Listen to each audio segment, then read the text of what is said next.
जर तुम्हाला काँग्रेस पक्षानं जर संधी दिली, तुळजापूर विधानसभेसाठी निवडणूक लढवण्यासाठी, तर तुम्ही लढवणार का? नाही. तुम्ही विधानसभेची उमेदवारी मागितली होती याच्या अगोदर 2019चा काय किस्सा झाला होता ते नेमकं चर्चेत पण होता. बरोबर. आता महाविकास आघाडीची जागा हे नेमकं कोणाला कोणत्या पक्षाला सुटेल असं वाटतंय काय नेमकं?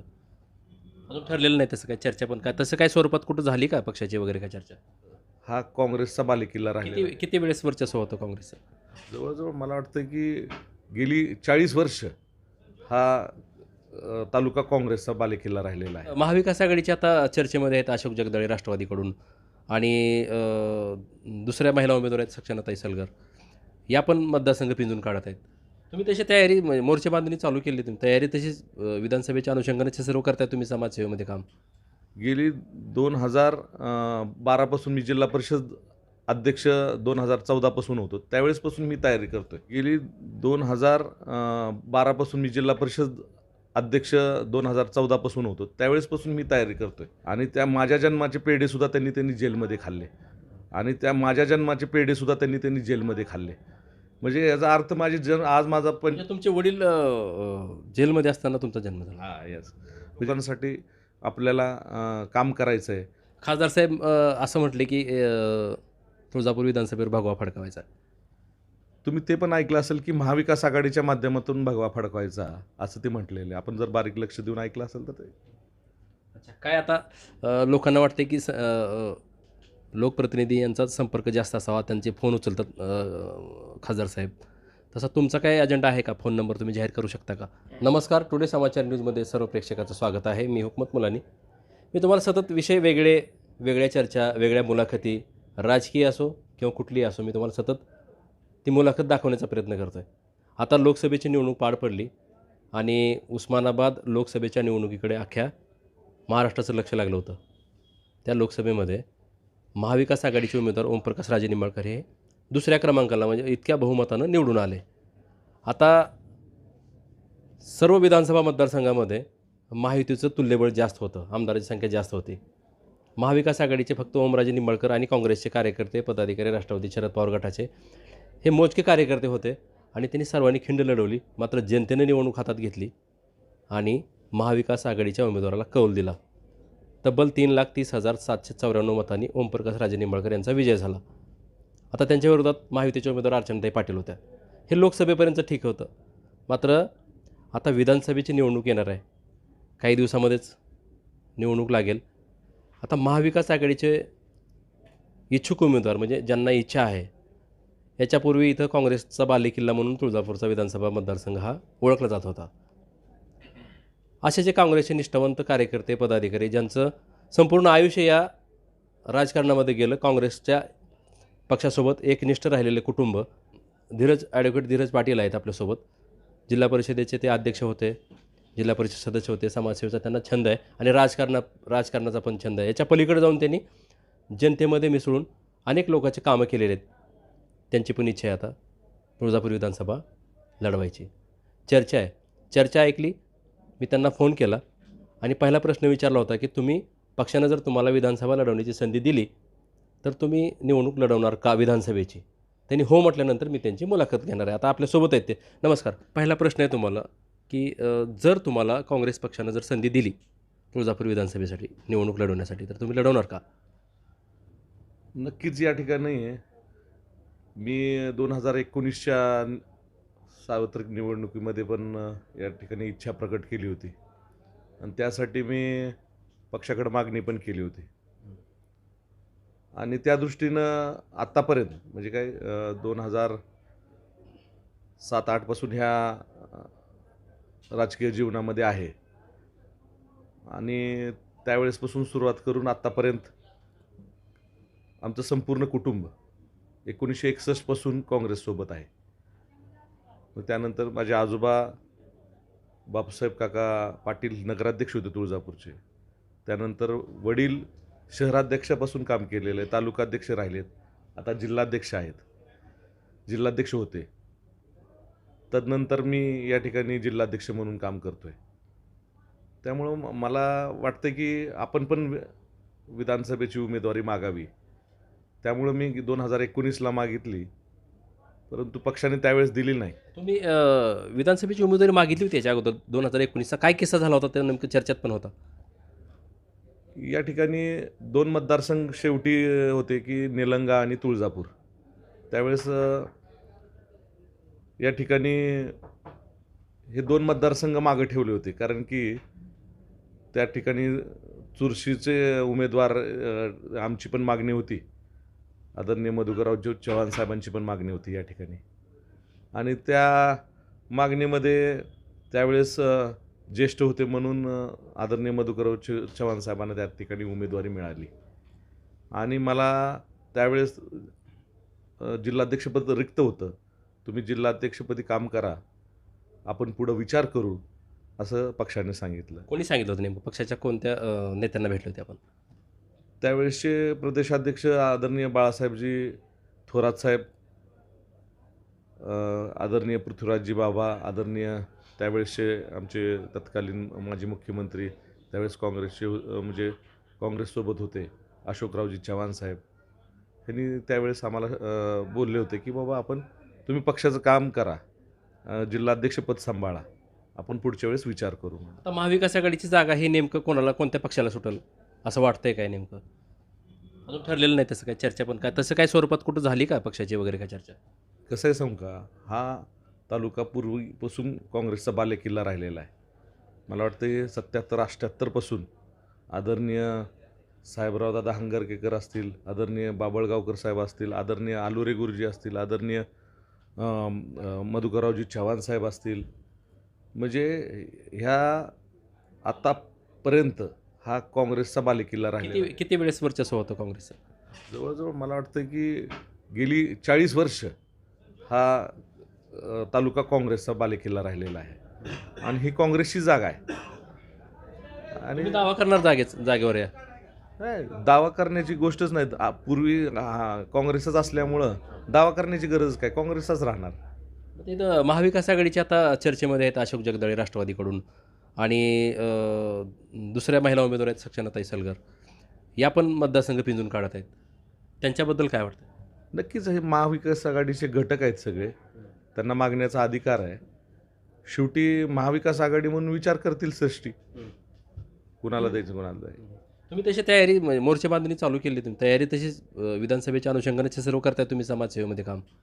गेली 2012 पासून मी जिल्हा परिषद अध्यक्ष 2014 होतो, त्यावेळेसपासून मी तयारी करतोय. त्यावेळेसपासून लोकांची कामं जिल्हा परिषदच्या माध्यमातून असतील, जिल्हा काँग्रेस कमिटीच्या माध्यमातून असतील, आणि वेगवेगळी काही मी शिबिरं आत्तापर्यंत माझ्या आजोबांच्या पुण्यतिथीच्या निमित्ताने घेतोय. मी 2006 पासून हे शिबिरं जवळजवळ आता 18वी पुण्यतिथी आहे. त्या 18व्या पुण्यतिथीच्या निमित्तानं जवळजवळ कोरोनाच्या काळात जर बघितलं तर एवढे घेतली नाहीत मी, पण जवळजवळ 14 शिबिरं मी दरवर्षी त्यांच्या पुण्यतिथीच्या निमित्ताने घेतो. तुमच्या वडिलांच्या कार्यकाळाबद्दल काय वाटतं तुम्हाला? माझे वडील 2006 ते 2000 आत्तापर्यंत, म्हणजे 2020पर्यंत 19पर्यंत जिल्हाध्यक्ष म्हणून त्यांनी काम केलं. त्याच्या आधी 15 वर्ष तालुका अध्यक्ष होते, 10 वर्ष शहराध्यक्ष होते. म्हणजे तुमचं आयुष्य सगळं ह्याच्यातच घातलं त्यांनी, काँग्रेसमध्ये.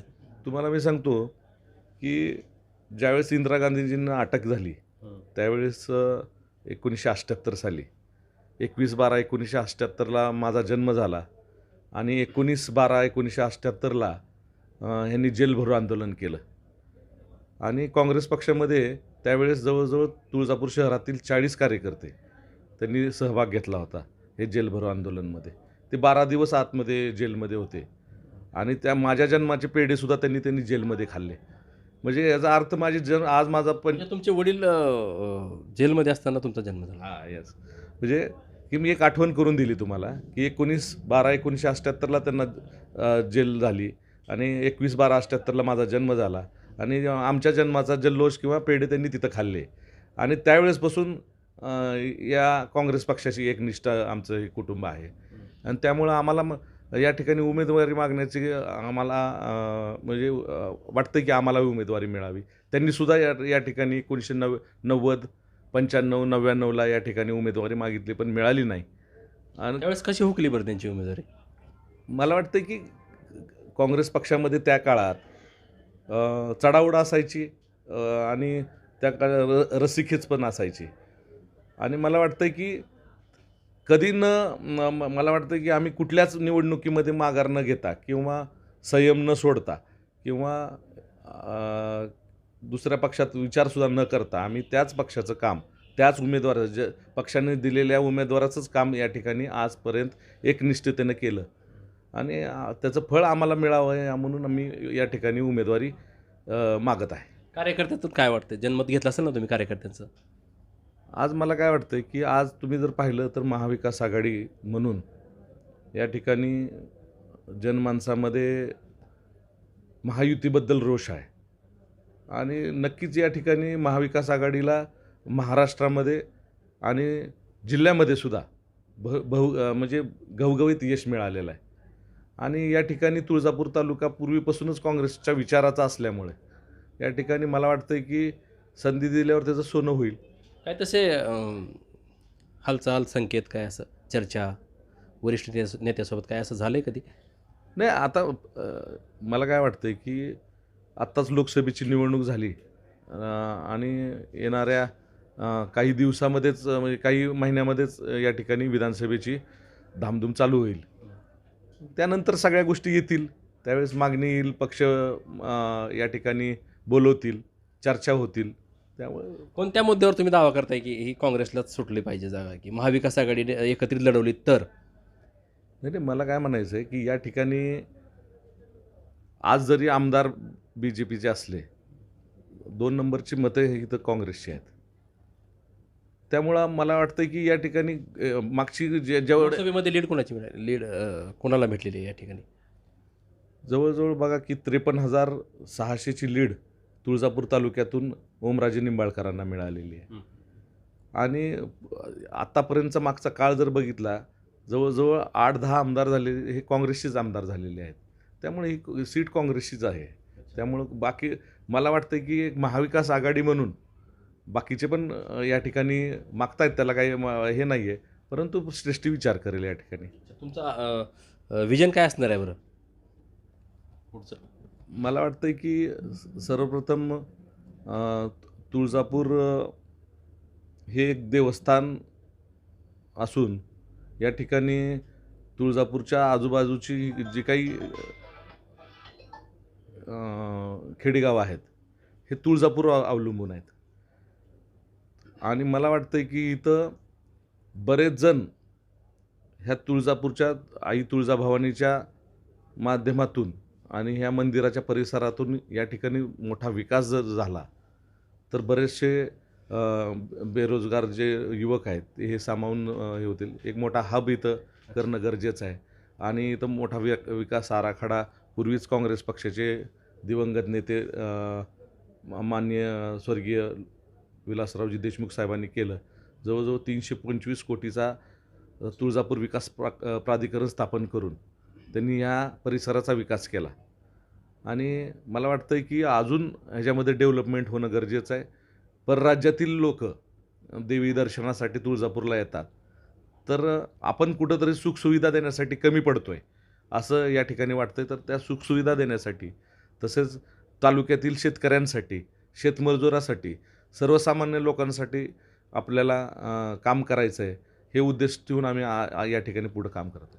महाविकास आघाडीकडून सक्षनाताई सलगर पण उमेदवारी मागतात आणि अशोक जगदाळे साहेब पण मागतात. मला काय वाटतं की ही लोकशाही आहे आणि महाविकास आघाडीमध्ये ते घटक आहेत, तर त्यांनाही मागण्याचा अधिकार आहे आणि शेवटी पक्षश्रेष्ठी या ठिकाणी निर्णय घेतील. खासदार साहेब असं म्हटले की तुळजापूर विधानसभेवर भगवा फडकवायचा. तुम्ही ते पण ऐकलं असेल की महाविकास आघाडीच्या माध्यमातून भगवा फडकवायचा असं ते म्हटलेले. आपण जर बारीक लक्ष देऊन ऐकलं असेल तर ते. अच्छा, काय आता लोकांना वाटते की लोकप्रतिनिधी यांचा संपर्क जास्त असावा, त्यांचे फोन उचलतात खासदार साहेब. तसा तुमचा काय अजेंडा आहे का? फोन नंबर तुम्ही जाहीर करू शकता का? यापूर्वीच मला वाटतं की 2002 पासून साधारणतः नाही 2002 नाही 2002 पासून NSY पासून मी काम करतो आहे. विद्यार्थी संघटनेत काम केलं, जिल्हा युवक काँग्रेसच्या सरचिटणीसपदी काम केलं, परत जिल्हा परिषद सदस्य म्हणून काम केलं. शेवटी कसं आहे, त्यांना आज खासदारकीच्या आधी त्यांनी विधानसभा सदस्य होते. त्यांना खूप कमी वयामध्ये त्यांना आमदारपद मिळालं आणि त्याचं सोनं त्यांनी केलं. आम्हीसुद्धा प्रत्येकाचे फोन उचलायचा प्रयत्न या ठिकाणी करतो, प्रश्न सोडवण्याचं काम करतो. शेवटी कसं आहे, आज त्यांना स्टेज मिळालं, त्यांना परफॉर्मन्स करण्याची संधी मिळाली म्हणून त्यांना ते त्या ठिकाणी ते करतात. पण आज पण आम्ही कुणाचाही फोन टाळत नाही. कमीत कमी मिस्ड कॉल जर पडला तर रिव्हर्स करतो. फोन नंबर जाहीर करता तुमचा? 97 63 63 77 11. परत सांगा. 97 63 63 77 11. आता तुमचं आव्हान काय असेल नागरिकांना? नाही, कुठल्या बाबतीत म्हणतात? तुम्हाला आता तुम्ही पुढं तुमची सर्व तयारी सुरू आहे, त्या बाबतीत काय आव्हान कराल? मला वाटतं की काळ ठरवेल की आता मला काय वाटतं की आव्हान करायचं अजून हे नाही आहे, पण काळ ठरवेल. चर्चा तुमच्या नावाची आहे? हां, असणारच की. मला काय वाटतं की आपण अति घाई न करता आपण लोकांमध्ये जाऊन की बाबा अशी परिस्थिती तयार झालेली आहे आणि मी प्रत्येक गावामध्ये जाऊन लोकांशी चर्चा करणार आहे की बाबा मी इच्छुक आहे आणि मी उमेदवारी मागावी का, मी त्यासाठी सक्षम आहे का, त्यासाठी मी लोकांची प्रतिक्रिया घेणार आहे प्रत्येक. हां, आणि संपूर्ण तालुक्यामध्ये जाऊन तालुक्यामध्ये दौरा करणार आहे. बघा, तुळजापूर विधानसभेसाठी आता विधानसभेची काही महिन्यामध्ये निवडणूक लागणार आहे. लोकसभेची निवडणूक पार पडली, मात्र तुळजापूर विधानसभा मतदारसंघ हा काँग्रेसचा बालेकिल्ला मानला जाणारा हा मतदारसंघ आहे आणि या मतदारसंघामध्ये आता ॲडव्होकेट धीरज पाटील यांनी विधानसभेसाठी महाविकास आघाडी करून दावा केलेला आहे. यांच्या नावाची चर्चासुद्धा आहे. नेमकं काय घडलं होतं? ते पत्र काय दिलं होतं? पत्राचा काय विषय होता ते तुम्हाला जिल्हाधीश पदाचा? नाही, ज्यावेळेस मला म्हणजे आम्ही सर्वजण दिल्लीमध्ये असताना म्हणजे उमेदवारी मागण्यासाठी मी ज्यावेळेस स्क्रीनिंग कमिटीची बैठक शेवटची असते दिल्लीमध्ये, तर त्यावेळेस ज्यावेळेस मला तिकीट नाकारलं किंवा मला उमेदवारी मिळाली नाही, त्यावेळेस या ठिकाणी आदरणीय बाळासाहेबजी थोरात साहेब यांनी जिल्हाध्यक्षपदाची जबाबदारी दिली आणि मला या ठिकाणी त्यांनी काम करण्याची जिल्हाध्यक्षपदाची संधी दिली. थोरात साहेबांनी त्यावेळेस तुम्हाला सांगितलं का असं काय की बाबा दुसऱ्या वेळेस तुमचे विचार करू, संधी देऊ, असं काही शब्द दिलाय तुम्हाला?